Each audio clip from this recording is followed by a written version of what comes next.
Good evening, everyone, and welcome back to WCNC Charlotte. A decent amount of cloud cover around the area overnight, as we could see some spots of patchy fog, but thankfully no significant weather-related issues to worry about, not just today, but over the next few days, too.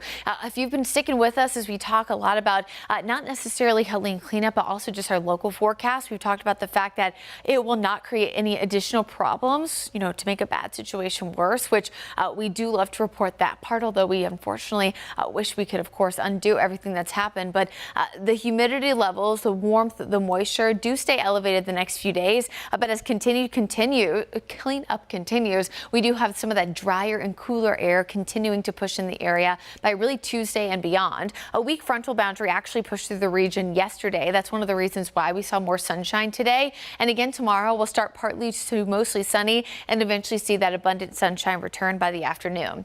If you have plans to maybe hit the greens, we do have those warmer temperatures to start off the day. It will be in the 60s, but eventually we reach 80 degrees in the afternoon.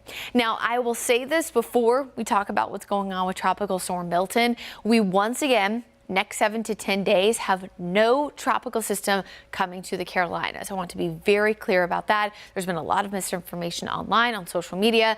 We have nothing coming to our area. However, there is a new tropical storm that did form earlier today. This was previously Tropical Depression 14. It's now been dubbed Milton, the M name here.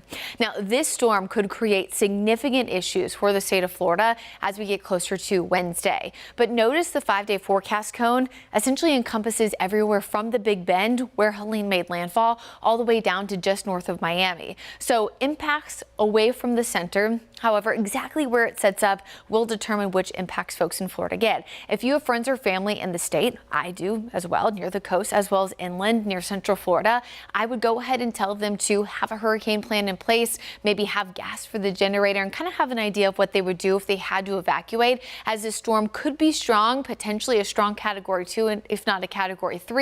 However, we don't know exactly where it's going to make landfall yet. So what we can guarantee is that it will make landfall in the state of Florida. We will see heavy rain and a lot of wind in that area, and it could create significant issues for the exact center where it makes landfall because of those stronger winds around the center of circulation. But right now, it's just too early for specifics. So again, if you have any friends or family in the state, make sure they, of course, are keeping an eye on the forecast, staying weather aware. Locally here in the Carolinas, no related issues to tropical systems. Here's your Guy Roofing 7-day forecast. Again, we're warm in the near term, Sunday, Monday. That cold front pushes through on Tuesday, and that's where you bring in that drier air for the rest of the week. Even a few mornings, we could flirt with the upper 40s, so it will be very, very fall-like.